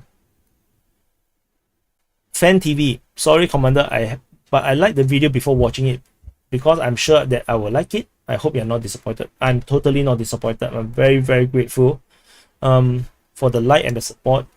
Daniel Hutchison, Chapani is also a rail loading facility and a major rail yard. The strike may have been on those as well as troop movements. Yeah, maybe. Roger Hill say, once again, thanks for all the work you are doing. Could you occasionally pull back the camera to enable us to identify where on the front you're referring to? Oh, a simple mind like mine sometimes loses a thread. So sometimes people, always comment that, when I'm scrolling like this, people get lost where it is. So they want me to scroll out to show them that, oh, it's here. Yeah, but sometimes it's not very natural to me because we are covering this on a daily basis. Where is Zaporizhia? You should know where is Zaporizhia by now. You should know where is Kherson, where is Donetsk, where is Holivka, where is Bakhmut. So, but of course, it's very natural to me because I'm doing this every day. I try to zoom out. So every time I go into Donetsk, I will say, Donetsk Oblast. This is why I do that, because sometimes people get lost. But I do hope that you guys do, get a bit used to the geography, because every day is the same thing. We just go from the south, eastward, northward, then ends with Kharkiv. That's what we do every day. So it shouldn't be that confusing. so it shouldn't be that confusing. So Hypocrite07 say thank you for the continuing coverage, thank you for the continuing support. And Bluebird say good job, Commander. Thank you. Bluebird in Hokkien, right? It is actually a vulgar language. It actually means penis. But that is like the slang. So Lime Dick Andrew say that seems to be an awful lot of shelling by the Russians at the moment. Probably the precursor to some huge new offensive. The icons used on the map may be a little bit unfair though. Where it gives an icon for Ukrainian shelling, maybe it's only 3 or 5 shells. The icon for the shelling may indicate 150 to 250 shells. Although they look the same, there are enormous difference. Yeah, exactly. So, but we also do not know, maybe the Russians only fire 3 to 5 shells and it's Ukrainians firing 150 shells? We have no idea. Oh, so Mason Miet has just posted a super chat. He said, watch every day of episode. Excellent videos, Commander. Thank you so much, Mason, for the support. Thank you. That's a lot of money. So thank you so much for your support. I try to cover every day because I realize that when I do skip days, it doesn't help with viewership as well. The YouTube algorithm is a bit weird. Ever since my first trip to Indonesia, where I did not post consistently in that period of time, the entire viewership just collapsed, like as if I entered into a totally different algorithm. So, and then the viewership just halved. So that's the situation I'm facing, and as a result, the revenue is also have fallen tremendously, and so I realized that DPA have to start to cover a lot of other stuff, and then try to find some topics and content that other than Ukraine war can also help to sustain the channel. So far, when I covered I think what's the last one I covered is the viewership is very poor as well. So, but I watched a different YouTube channel talking about algorithms. He said that it's because of the positioning the Ukraine have for the DPA channel. So now we are very deep inside the Ukraine war topic. So when I talk about any topic outside, they are not recommending the topic to the right people. So that actually explains some of the viewership issues. So maybe, but we have also other channels that are covering the Ukraine war. They had 10 times my viewership. Yeah, so there's this Russian guy who is using the DPA's map to cover. He had like 400,000 views per. So, and I'm struggling to get 40,000. So that's just a reality. So B Store say I need sponsor weapons. Sponsorship is there is this Atlas VPN try to get sponsorship, but I heard bad reviews about them from History Legends, so I probably don't want to do that. And I don't really want to waste 1 minute of your time doing an ad. So as long as there's enough viewers watching, I will get enough revenues. So it's more helpful if you guys help share to get more viewers and subscribers. And for those that didn't subscribe, subscribing helps a lot. So Nathan Swam say, hey, love the channel. Consider 1 full SITREP per day, and then take the HIMARS stuff and clip it. That's HIMARS WATCH. Can you do a short clip for each front? You're just clipping from the full update. Video editing takes a lot of time, which is why I don't want to clip it.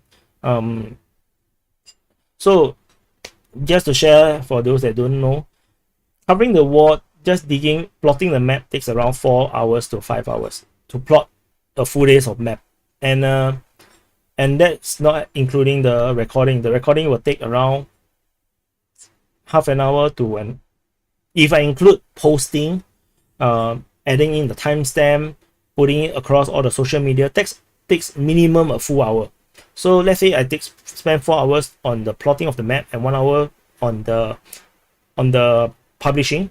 That's 5 hours. That's almost a full-time job. So if I do video editing, video editing typically takes around 3 times the length of the video. So for example, a 1 hour video, if you want to do a basic editing, it will take 3 hours. So 1 hour equals to 3 hours of editing. So that is not inclusive of publishing, which is why I avoid editing as much as I can. It's not that I can't, I know how to do, but it's just a huge waste of time, which I try not to do it, which is why that's the situation. This is also why I'm struggling to find time to cover other topics, because to cover other topics, I need to be researching and reading up on them. And if I'm spending 5 hours, 6 hours on Ukraine war, I don't really have much free time left to read up on other stuff. So so whenever I do, like on Taiwan or on the energy crisis, whatever, it's an investment in a different topic, and unfortunately, most people are not so interested in all those videos. So the viewership is very low, and it's very hard to justify a much tighter coverage on those topics. So but anyway, I'll still try to do it because it's important. So it's just that just to share some context why certain other topics are less covered, because I just don't have the time to do it. Robotric say, do you have a sister or so just to be next to you? That booms 400%. I have a daughter and my wife, but I don't think they want to be on the channel. So, but my wife used to spend a lot of time reading the comments as well, so she enjoys it as well. Toby say only fan backers. There's actually a Patreon, so you can actually join the Patreon. I'm trying to organize the next open mic. This time around, the open mic will be live. It will be on the DPA IRL channel. So I will let you guys know when it's more firmed up, and then so the open mic is only open to the patrons, Patreon patrons, which I call them the DPA army officers. So it's only for the officers. So unless you are a patron, then you cannot be on the stream. So but you can watch because it will be on live, and hopefully you will build into something. That's also part of the engagement I'm trying to do, to engage the community. I think DPA's community is very unique, so which is why I very cherish this community, which is why we have the Discord. For those that are really they are into Discord and want to have greater conversations and debates with people who are like-minded, or you can have the Wild West of the DPA Telegram, which is like the chat group is crazy. They are always quarreling. I have no idea what the hell is happening sometimes. So Jack Kajifi say key takeaways. Basically he's doing a report. Okay, I'm not going to read that. Yeah, very good job. Thank you so much. Yeah. So from here, long live the people. Thank you for your hard work.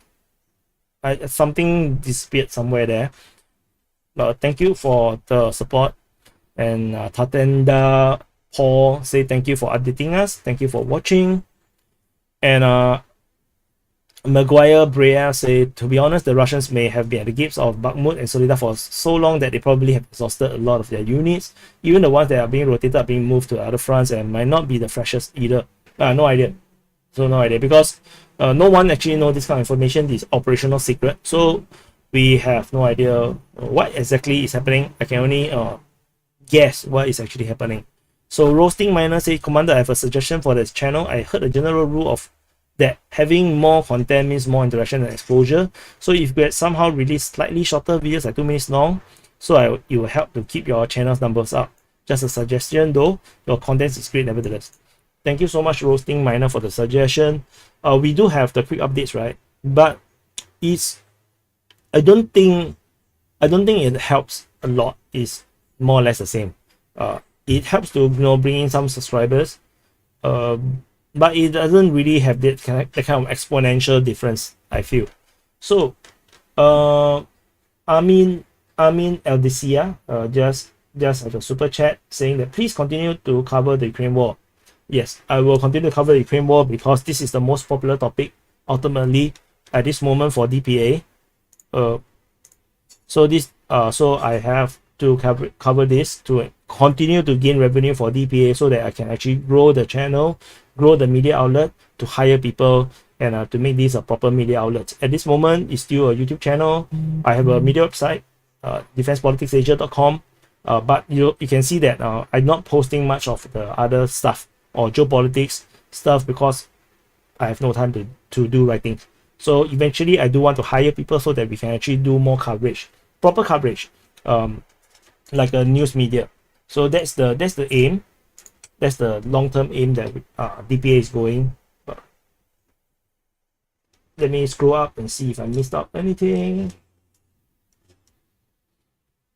Yeah. So the stream is already 1 hour and 50 minutes. So I think I should end this here, so that I can go and eat my dinner now. It's actually 8 p.m. here in Singapore now. It's 8 p.m. So thank you for watching. Thank you for the support. My plans is to do at least one DPA response every week, a live session. I think going a live stream is probably the best way to engage the community, other than just reading the comments, the top comments. I think that's one way to engage closer with you guys. I think the videos that I post, of course, is very one-sided, because it's just me talking and you're just watching. And your comments, sometimes I don't get to see it because it's just sometimes got too many comments. So I think this is one way to engage the comments that you all put, as well as for opportunity for you guys to ask me direct questions. So other than joining certain other streams that I might be invited on, which don't come often because sometimes I'm just too busy to join. Like there will be one major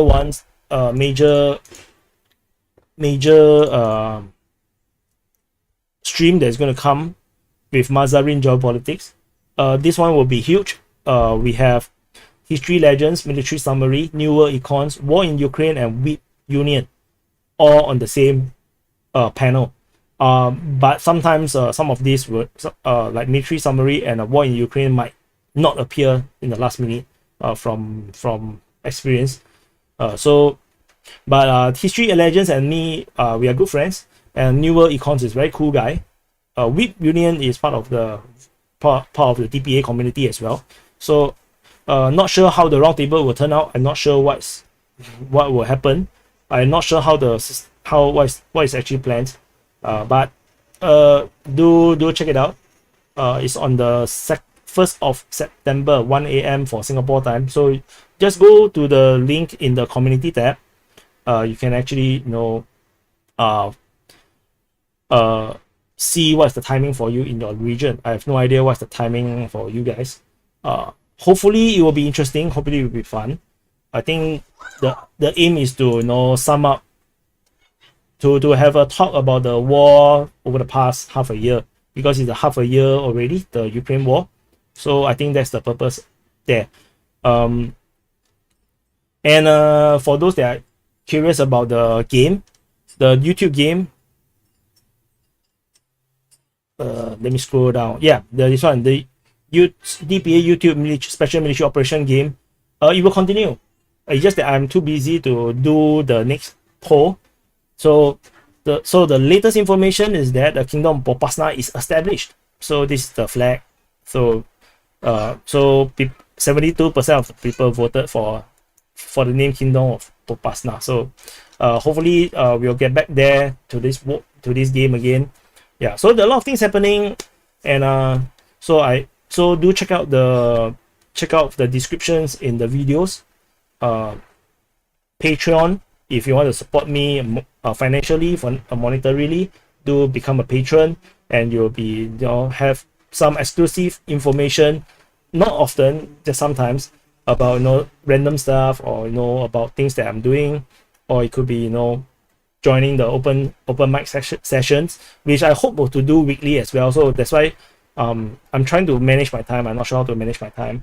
And then today I just did an interview with a session with Joachim. So I will be uploading it into this channel. So there is 5 different channels. I will be uploading it to the last one, DPA Conversations. I may want to rebrand this into something different because the name is a bit too long. So I will be uploading it here. The open mic will be in real life. So all these channels are important. Do go and subscribe, support them, support these channels, so that because the main channel is for news, and news, you can see the frequency of posting is just too high. So anything that is supposed to last longer just don't last that long. They will just disappear, which is why you guys need to subscribe all this for very specific informations. Like analytics is meant to have the CSI, which I have no time to do at this moment. So I'm trying to do. So I'm doing my best, and hopefully you guys will support, and I can get some of these channels monetized. At least make the work more worthwhile. It's not a money-minded thing, but the money helps. So it helps to keep my wife happy, so that she don't think that it's a waste of time. I think that's a very good reason, right? So let's look at the chat box. If I have anything to respond to, you are modest and self-effacing. Actually, what is effacing? I actually no idea what that means. Yeah. So yeah, Rune Tosen says Slava DPAni.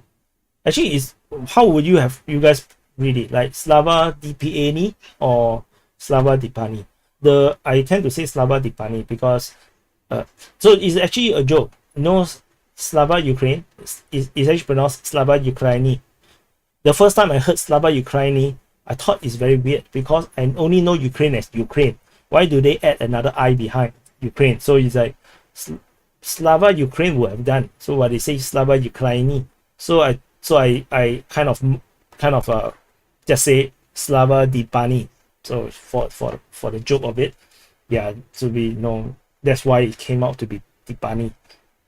So yeah, DPAni sounds better, right? Slava DPA sounds so lame. So anyway, thank you to guys. I have to end the stream because it's coming to two hours already. I'm already almost 1 hour over time. So thank you for watching. I'll see you soon. Hopefully the next SITREP coming out maybe in a few hours time. I'm going to eat dinner first and then think about it, how to go and do the next SITREP.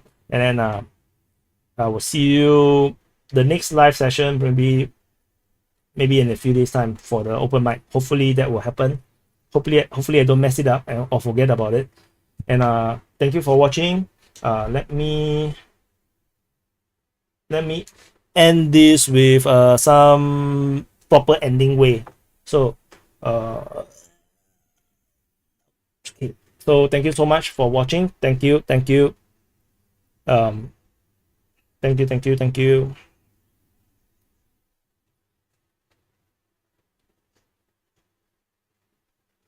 Robotrix wrote, from what I have been seeing other channels, in your case, I would once per day stream with your wife, and then you divide stream in 3 parts. Yeah, I just don't want to bring in my wife and daughter because I just don't want them to worry about this because it is still work, and then I don't want to trouble them. They have their life as well. So which is why I avoid family into it. Yeah, so thank you everyone. Thank you so much. And booms. Defense Politics Asia is a Singapore-based geopolitical and defense news media come think tank focusing on Asia from an Asian perspective. We try to provide insights on complicated issues and cast spotlights on underreported stories to give a voice to those that would otherwise not be heard. You can find out more geopolitical and military news, as well as in-depth opinions and analysis on www.defensepoliticsasia.com. To support our work, you can subscribe to our YouTube channel here, or you can become a patron on our Patreon at patreon.com/defensepoliticsasia and get access to exclusive content while be a part of the people that shapes the future of this unique platform. Please remember to press the like button and subscribe to our channel.